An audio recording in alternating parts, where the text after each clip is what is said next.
નમોસ્તુ તસ્મી તવસાશ્રમાય.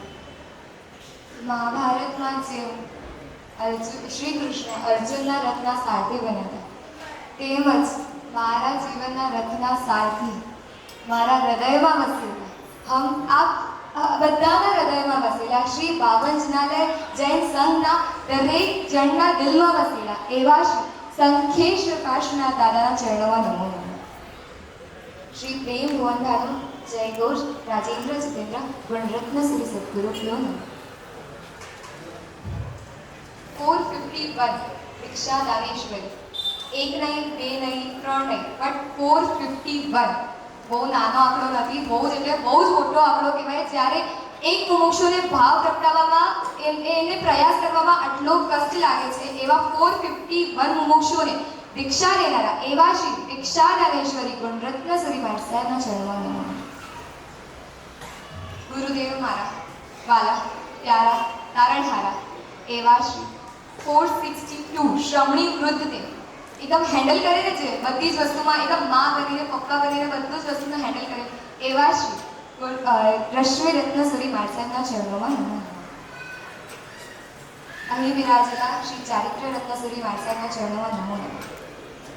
સાત્વિક વૃદ્ધ એક લેડીને એક સાથે તમે ઘરમાં રાખો ને તો એમાં બી થોડા સંતોષ તો આવી જ જાય, પણ જે સાધ્વી જે પ્રવૃત્તિની સાધ્વી શ્રી પુણ્ય રેખાશ્રીજી મારસાઈ 500 શિષ્યાઓને હેન્ડલ કરનારા એવા શ્રી પુણ્ય રેખાશ્રીજી મારસાઈના ચરણોમાં નમો નમઃ. મારી વાલી ગુરુ મૈયા શ્રી ગુણગ્ન રેખાશ્રીજી મારસાઈના ચરણોમાં નમો નમઃ. અધ્યાત્મ એકલક્ષી જેને મને અધ્યાત્મના માર્ગે જોડાયું, ધ્યાન સાધના માર્ગ બધું જ જેમને મને બતાવ્યું એવા શ્રી દક્ષ રેખાશ્રીજી મારસાઈના ચરણોમાં નમો નમઃ. મારા સૌથી પ્યારા, સૌથી વાલા, સૌથી મતલબ મારું બધું જીવનનું સર્વસ્વ એવા મારા ગુરુમૈયા મારા પિયા મારસાઈ શ્રી શ્રુતાર્થી રેખાશ્રીજી મારસાઈના ચરણોમાં નમો નમઃ. મારું જીવન બધું જ બેસિકથી લઈને અત્યાર સુધી બધું જ નોર્મલી મારું સંખેશ્વર દાદાના કારણે થયું છે. જીવન કેવી રીતે વીત્યું બધું જ બહુ લોંગ સ્ટોરી છે, અત્યારે સમયના અભાવથી હું બહુ શોર્ટમાં કહીશ. નાનપણમાં નવું જીવન દેનારા શંખેશ્વર દાદા, ઉદ્ધાન કરાવ્યા તેમના જ ધામમાં એવા શ્રી શંખેશ્વર દાદા, એમની જ નિશ્રામાં ઘણી વાસનાઓ સાંભળી એવા શ્રી શંખેશ્વર દાદા, અને તેમની જ નગરીમાં મારી દીક્ષા થનારા એવા શ્રી શંખેશ્વર દાદાનું ખૂબ ખૂબ તમને માનશો નહીં કે દાદાનો ચમત્કાર કેવો છે. અત્યંત મસ્ત ચમત્કાર છે. આજે હું જે અહીંયા ઊભી છું ને એ કદાચ ના ઊભી હોત, અહીંયા હું હોત જ નહીં, પણ એનું કારણ બી શંખેશ્વર દાદા છે. આશ્રમ ભગવાનના એક દ્રષ્ટાંતમાં આવે છે, એના 10મા ભાવમાં એવું કહેવાય છે કે કમઠ જ્યારે કાશી નરેશની પાર્શ્વકુમાર જ્યારે નગરીને જોઈ રહ્યા હતા ત્યારે એ વિન્ડોથી જોતા હતા નગરીને, તો એમાં એક તાપસ, એક કમઠ હતો, કમઠ તાપસ એક હવન કરતો હતો. એમાં બે યુગલ સાપ એ લોકો હોમાઈ રહ્યા હતા, મતલબ બળતા હતા. ત્યારે એમને ફટાફટ કીધું કે સેવકોને મોકલ્યું પાર્શ્વકુમારે કે જાઓ જલ્દી જાઓ, આ બે સરખા યુગલ પડી રહ્યા છે, તમે જઈને એમને પહેલા કાઢો, ત્યાંથી કાઢો. ત્યારે એના સેવકો જાય છે, પોતે પાર્શ્વકુમાર જાય છે અને તાપસને ઘણું સમજાવે છે કે આ હવનમાં બે સરખનો યુગલ છે, પહેલા નીકાળવા દે. ત્યારે પછી બહુ સમજાયા પછી નીકાળે છે.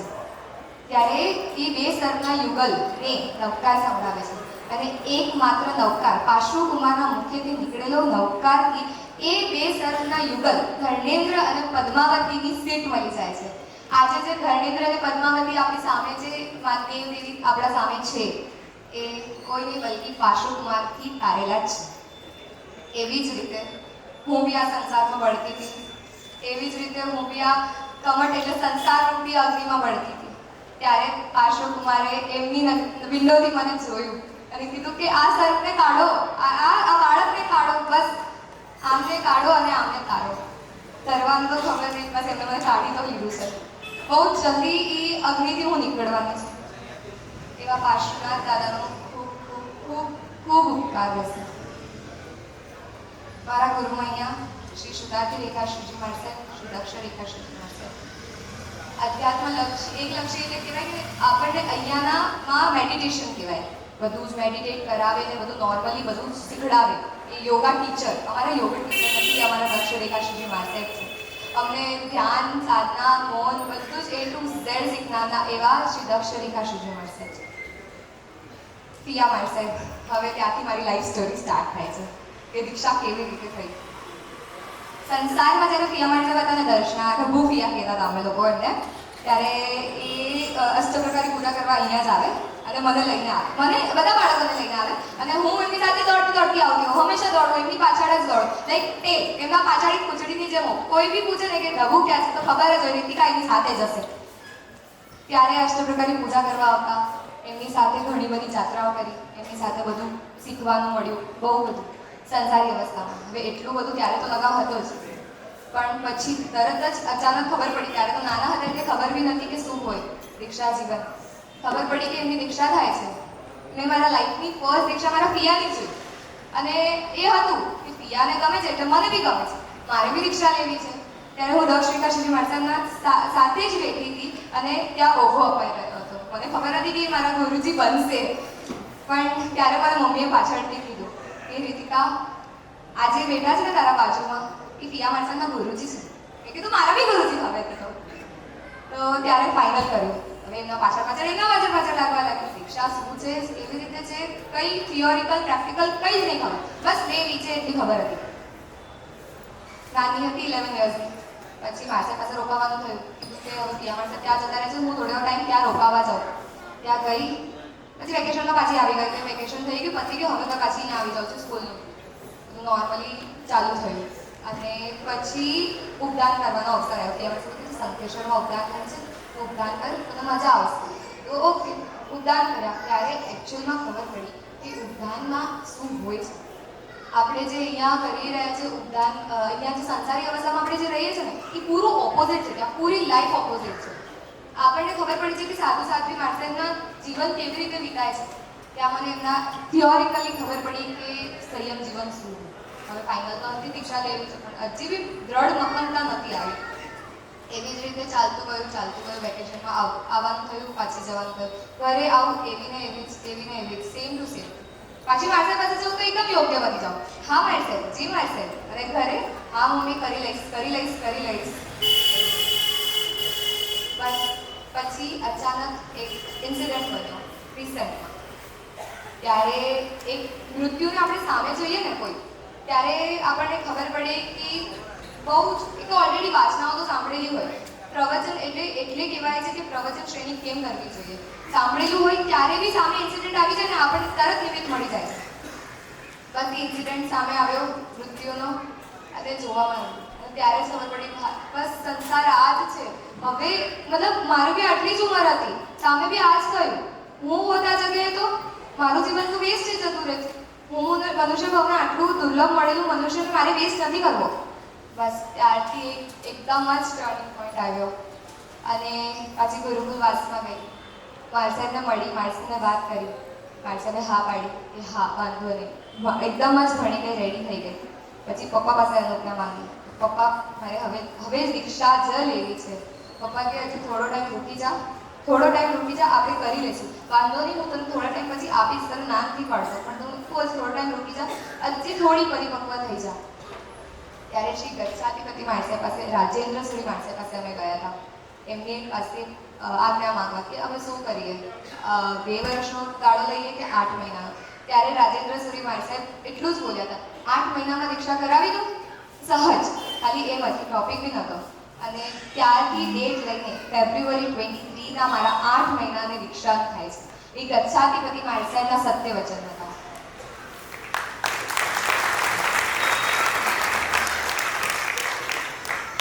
બસ એવી જ રીતે દીક્ષા નક્કી થઈ.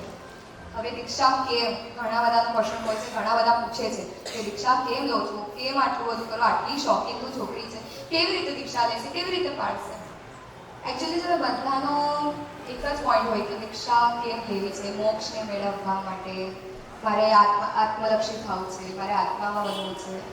હું સાચું કહું, મારો એ લક્ષ્ય નથી, મારું બિલકુલ બી એ લક્ષ્ય નથી.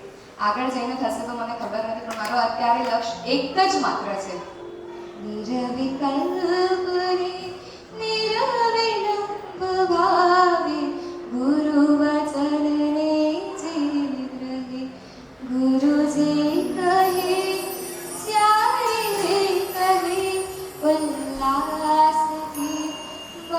વાંગરે ગુરુદેવના મુખથી વને જે ગુરુની નજરોથી જોઈ એવા વિનિત સુશિષ્ય મારી થાવો છે ઓ ગુરુવરા એવા વિનિત સુશિષ્ય મારી થાવો છે ઓ પ્રભુવરા.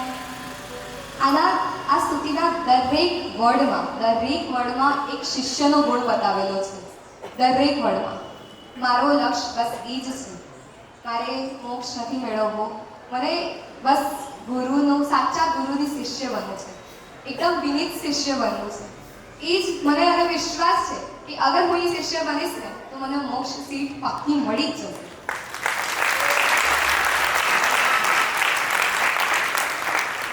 બસ આપ સૌ મને એવા આશીર્વાદ આપો કે મારું સંયમ જીવન તો ઉજ્જવળ બને જ બને, પણ હું સાચી શિષ્ય બની શકું. બસ એવા આશીર્વાદ મને આપજો.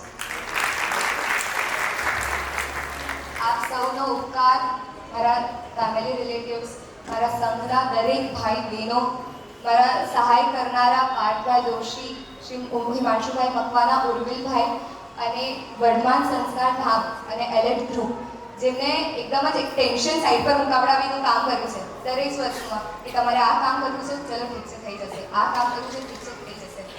બસ એ જ કામ એ લોકોએ કર્યું છે. હવે મારું કામ છે કે આ સંઘને મારે ઋણ ચૂકવવાનું છે. આ સંઘને હું એટલો સ્વાધ્યાય કરી, એવી સમર્પણ રાખીને હું એવું ઋણ ચૂકવું, એવા આશીર્વાદ આપ શ્રી સંઘ મને આપજો.